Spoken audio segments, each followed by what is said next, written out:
Well, good day. It is the 14th day of February 2021, Valentine's Day, or if you're a Catholic or Orthodox Christian, the feast day of Saints Cyril and Methodius, who were the original missionaries to the Slavic peoples, the Eastern European peoples. In today's video, I've had a couple of requests to do a video on the written assessment that is required of DEA applicants. This will also apply to FBI and to ICE applicants. Okay, the written exam is something that has changed over the years. When I first came into DEA, it simply involved looking at a video, taking notes, and writing a simple paragraph and turning it in. Pretty simple. Either you can do it or you can't. Now the job in and of itself, you should know, and this is definitely, you really have to know this before you apply. It involves whether you're an FBI agent, whether you're a DEA agent, and to a lesser extent an ICE agent, and I would say much lesser Secret Service. But those three do a lot of investigative work, and you have to document everything that you do. So here is the skinny on that. You will write more as an FBI agent or a DEA agent than you will in any other kind of law enforcement occupation. That I can guarantee you. You will spend a lot of your time behind a computer. Now, when I first came on the job, we wrote our reports out by hand, turned them into a secretarial pool. They would type them up, and you would sign it, and there would be the manifold report, like the DEA 6, which is the report of investigation, and a copy would go in the case file. They'd send a copy to DEA headquarters. They'd send another copy to someone else. They'd send another copy to the prosecutor. Everybody got a copy. Now it's all done on a Word Microsoft computer, a DEA computer, and the reports are sent electronically. My last year as a field supervisor, an investigation supervisor, it was 2008, and by then they would send the DEA 6s to me via email, and I would look at them and approve them, and then once they're approved, the electronic copy goes to everybody who it's supposed to go to. You still have a hard copy that the agent signs and goes into the case file, but so there's a lot of writing involved, a whole lot of writing. So if you don't like to write, word for the wise, don't apply for these jobs. Because if you're not able, it's not like television where there's running around doing whatever they want, you know, a police drama or something. All these police shows, they're shooting people. There's no paperwork involved. There's a lot of paperwork involved, okay? Anything you do has to be documented, has to be documented very well. All the evidence you collect, it all has to be documented, because the attorneys that you're going to be going up against, in some cases, like when I was in Miami, they're the best attorneys money can buy. These are attorneys who are hired by drug cartels. So they're getting millions of dollars to beat you. So if your reports aren't really, really good, they're going to crucify you when you get on the witness stand, because they get your reports. They get to see everything you've written. And if the reports are screwed up, you look like an idiot. And that, as a supervisor, that was the hardest thing I had to do, was correct agents who could not write. And a lot of them don't want to take correction. But the fact of the matter is, it's absolutely necessary, and for that reason, both the FBI and the DEA now have incorporated a written exam as part of the application process, what they would call a written test battery. Now again, before there wasn't any of this. You just wrote a simple report out based on a video that you watched, and that was really the case even with DEA up until the mid-2000s. And then they changed the system, and the reason they changed it is they were getting too many people in Quantico who could not write. Now you would think with a college degree and good GPA you'd be able to write, but you'd be wrong. No pun intended. They can't write. So what they did is they came up with an objective test, and the one used by the Federal Bureau of Investigation and the DEA is about the same. And the way this would work is once your application is accepted and you are rated as being qualified based on what you wrote in your application, your resume, basically, you would be invited to the next step, which is the written assessment. And again, when I was on the job, they would come into the DEA office for the written assessment. But the way that the FBI does it now, and I would presume the way the DEA does it now, because it's been 9 years since I retired, you go to a testing center. So if you live in Bangor, Maine, let's say, you don't have to go all the way down to Boston to take this test.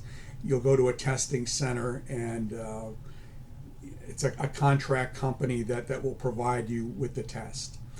Okay, so what is on the test? There's a couple parts on the test, and everything that I've got here is coming from the FBI Gov site, because the FBI strictly warns the applicants, and DEA as well, that if you receive any kind of inside help on the exam from an agent, from anybody, you're disqualified. Okay, so the last thing I would want to do is tell you what's on an exam, because they're going to ask you that in the polygraph examination. Have you received any assistance from anybody? The only assistance you have received is from me, and the only thing that you received is what's on the internet and put there by the United States government. So the government does not authorize or encourage any private testing company to provide you with material. What they do provide is examples of test questions and a sample test. So my advice to you is to go to this website. We'll go over the test in a moment. We'll go over the website in a moment. But my advice to you is to go to that site. Okay? Take the practice tests, and you'll be able to see what type of tests there are. Now, the most difficult part of that test will be the writing test. And when we get there, you'll see why. What they give you is a series, it's a long paragraph full of facts. And in the example that they have, it's 3 different vacation destinations that you can choose from. And in the paragraph, there are pros and cons to each one. What they want you to do is write a paragraph or 2 as to why you would choose a particular vacation spot. So without further ado, let's go to the practice test that's available on FBI.gov. Okay, the written examination, not the writing test, but the written exam that they give you for the FBI, and I presume this is probably about the same thing that they give you for the DEA, and similar one for ICE. Each of the agencies will have some sort of written examination. The first part, the battery, is a 3-hour long assessment, and it looks at 5 areas, and those are logic-based reasoning. That is your ability to read a paragraph and draw logical inferences and make conclusions. Figural reasoning. You may know what that is. You may not know what that is. It's basically one of these spatial type of things where you look at a pattern, and we'll explain that in a moment. But with this, you're either kind of good at it or not. The last 3 are somewhat subjective. It's just your personality assessment, preferences, and interests, which again, there's no right or wrong for personality assessment or preferences and interests. And for the FBI, they would want to know this because they would want to know where to put you, what your strengths are. And then the last one is situational judgment. How well do you decide things? So the first one that I'm going to look at is the logic-based reasoning. But before I do so, what I do want to do is point out to you that everything that I've gotten here has come from this website, testing-overview PDF FBIjobs.gov. So put this into your search engine, and you'll be able to pull up a practice test and all of these samples. And this will help you with the 5-area 3-hour assessment that you'll have to take. Okay, so the first one, logic-based reasoning. Very simple stuff if you don't make it too complicated. Okay, and here's the sample question provided by the Bureau, and there are many others on their practice test, but I'll show you how to do it. And the first thing you do, obviously, is you read it very carefully. Okay, and here you have one that says Shannon, whoever the hell Shannon is in the produce section of a grocery store, and it's a he. I thought it was a she. I thought it was a girl's name, but today, who knows? And he asks about the general cost differences across various types of produce. J. Edgar Hoover would never allow a guy named Shannon to be hired as an agent, but that's neither here nor there. Okay, if he learns that the below statements are factual, which of the responses must also be true? Must be true. So here are some conditions that are given. Bananas are cheaper than oranges. Blueberries are cheaper than raspberries. Raspberries are more expensive than oranges. Grapefruits are more expensive than blueberries. Got it? No, of course you don't. The only way you can do this is you take a scratch piece of paper and you write it out. Okay, so this is what I did here. How do you do this? Well, okay, the first line here. Oranges, okay, bananas are cheaper than oranges. So here's a cost breakdown. Oranges would go here, and then bananas would go beneath it because they're less expensive. That's a given. Bananas are cheaper than oranges. Okay, so you write that down. The next part, okay, blueberries are cheaper than raspberries. Okay, so that doesn't match. That's a different category. So you would put raspberries here and blueberries beneath it.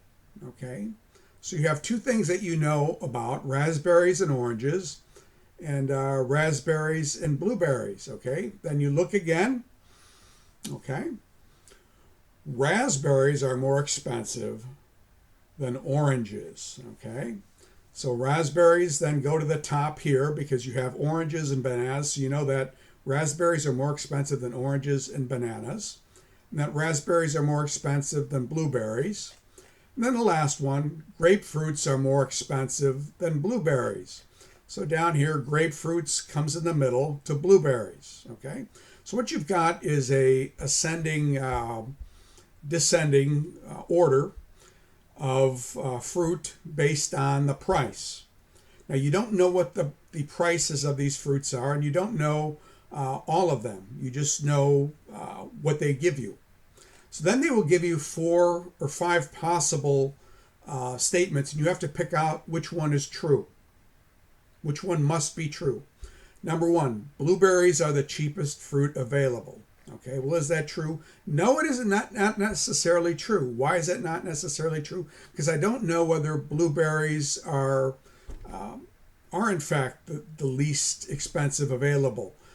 It's on the bottom of the scale. It doesn't show that anything is less expensive than blueberries, but that doesn't mean that it's the least expensive fruit available. All you know is that bananas cost less than oranges and raspberries. You do not know, for instance, that bananas are, whether they're cheaper than blueberries. You don't know that. So A is wrong. Okay? Bananas are cheaper than raspberries. Well, that's true. We know that bananas are cheaper than raspberries. Look, it says right here that bananas are cheaper than oranges and raspberries are more expensive than oranges. Therefore, bananas are cheaper than raspberries. So bananas, raspberries. That is a true statement. That's it. That's your answer, B. The rest of this is stuff that you cannot conclude from this. Blueberries are more expensive than bananas. You can't conclude that from this. Raspberries and grapefruits are the same price. You cannot conclude it from this. Oranges are less expensive than grapefruit. Again, you can't conclude that from this. The only thing you can conclude is that bananas are cheaper than raspberries, and that's what's given here. And again, the easiest way to do this, the way I would do it, just scratch out a list as you have the conditions, rank them by order as to what's most expensive, least expensive, and then you do what you can from there, and only one of these will be correct. Only one of these will be correct. So that is an example of a logic-based reasoning question. Okay, this part of the test, the figural reasoning, it has you look at different things and try to determine a pattern. So here is a sample that I'm just using the government's web page directly because it's hard to reproduce this on the computer, but you take a look at it here, and they want you to see, you look at these different patterns and what fits here, and there's that's what they want because there's the question mark. So you look at number 1, okay, the first row, and you have a big black square. Second row, 2 black squares. Third row, 3 black squares. Okay, got a point there. Second row, 2 stars. Second line, 3 stars. Third line, 4 stars. First line, 3 stars, 4. And what comes next? I would bet 5. So I would pick B. And if you do pick B, that's the correct answer. Yay, because that's the only one that fits. Okay, now the ones that they have on their test question are harder than this. So again, what I would recommend you do is go to this website, and there's plenty of books that you can just pick up on the internet or at any bookstore that help you develop the way to do these different patterns. Thank God I didn't have to do it when I was getting hired, or I would never got hired, because I'm not good at these things, to be quite honest with you. I don't know what it's more like a mechanical type of thing. You see patterns, and maybe they want you for EOD. Well, I would never last in EOD. I wouldn't have any fingers, or I'd blow myself up. So I'm not good at mechanical things, but this, again, tests your ability to see patterns.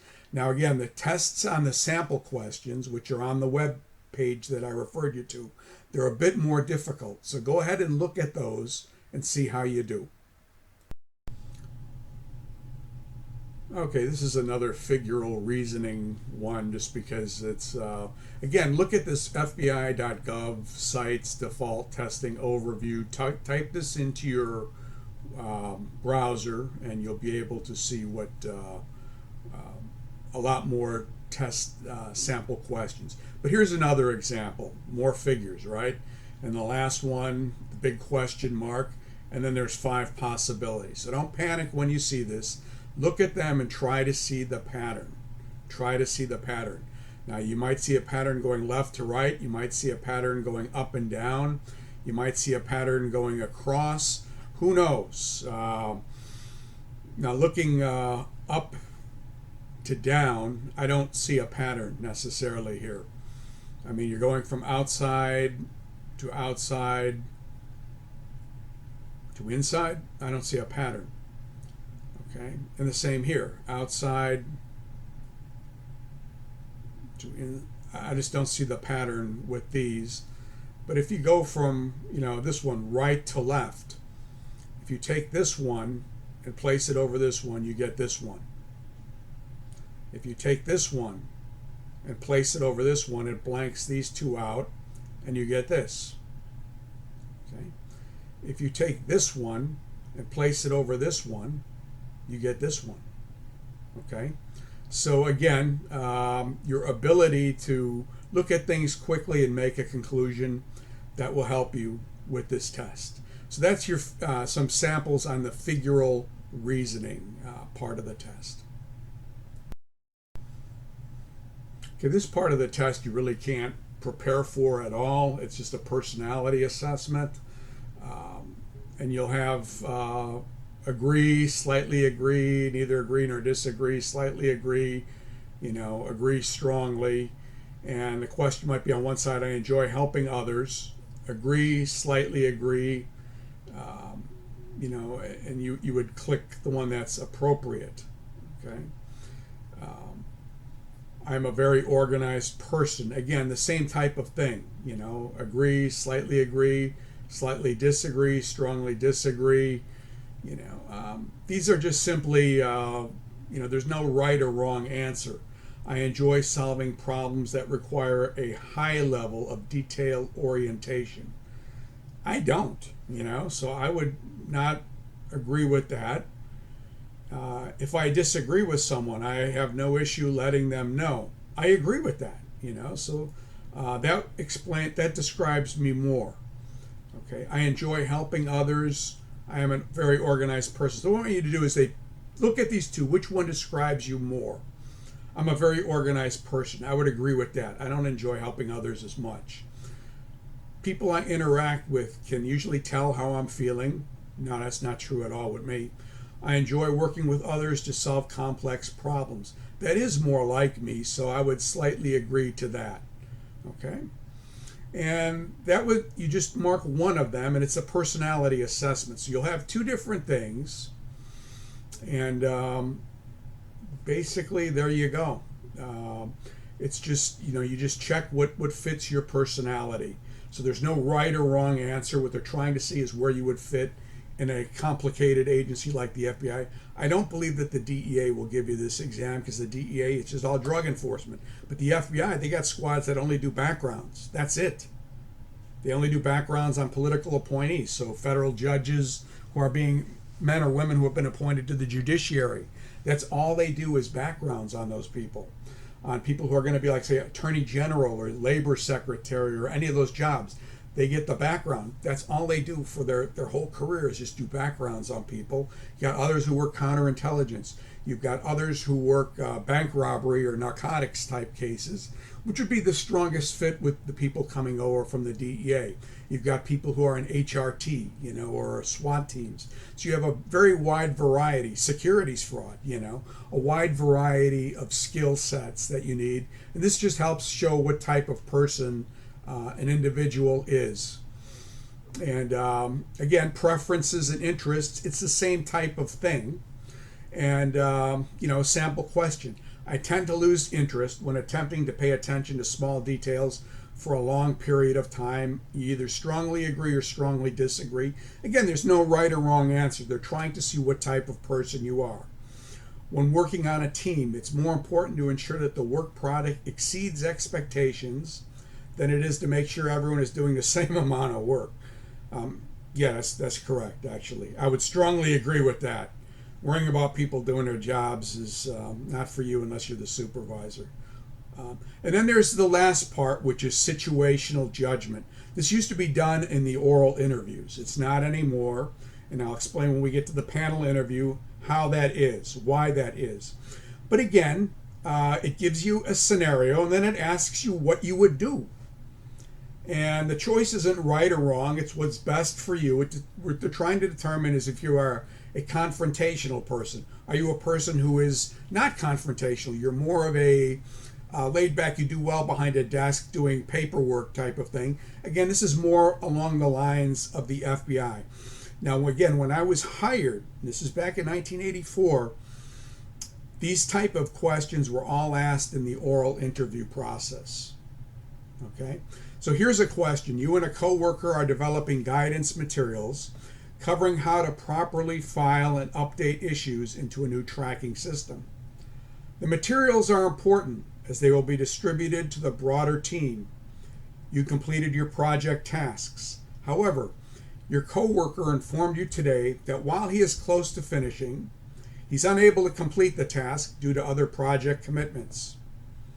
Which of the following would you be most likely to do? A, tell your manager that your coworker did not complete his part of the project. That's not the right answer. Don't pick that one, whatever you do.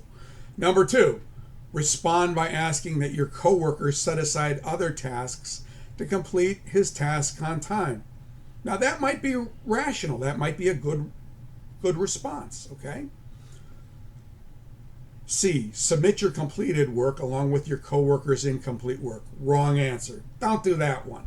It says there's no right or wrong answer. Just don't pick that one, okay? They're not looking for that, okay? I can tell you that. They want the job done, okay? Number 2, finalize the work your coworker was asked to complete so that the new process is implemented on time. That might be correct, okay? So B or D could be correct. Or E, ask your manager to extend the deadline, okay? Ask your manager to extend the deadline, okay? So I would say, E is possibly a good one. D is a good one. B is a good one. A and D are I'm sorry, A and, I'm getting confused here. A and C are radioactive. Do not do those. So B, D, or E. Respond by asking that your coworkers set aside other tasks. Okay, what are they saying there? Well, this would be a person who's an assertive person. You ask the coworker to set aside other tasks to complete his task on time. Or if you're not an assertive person, but you're a productive person, you're just quietly productive, just give me your work, finalize the work, and turn the damn thing in. That's good too. Or C, go to the boss and just ask them to extend the deadline. Now you have to remember, when they ask to extend the deadline, he's going to ask why. You say, because your coworker has too much to do. So maybe E is not a good one. I would do either B or D would be your best ones, and those would show what type of person you are. And I would say probably the best answer for me would be B. Because again, you're going into an occupational field where you're going to be making arrests. And you have to be able to tell people, you have to be able to be very clear and blunt with people. So again, there is no right or wrong answer, but if you get too many wrong answers, I think your situational judgment will be ranked as wanting, So definitely there are things that you do not do. Run to your manager and snitch on your coworker. Don't do that. Okay, that's the last thing you would do. Okay? Respond by asking your coworker to set aside other tasks. That's perfectly fine. Submit your completed work and it's incomplete work. Don't do that. That doesn't make any sense. Why would you do that? You shouldn't do that. Finalize your work. Finalize your coworker. Do all the work and turn it in yourself. Okay, that'll get the job done, but it may not solve the problem. And with B, you're not only solving the problem, you're showing some leadership. So I would say B is the best. Okay? But again, it does not have a correct answer.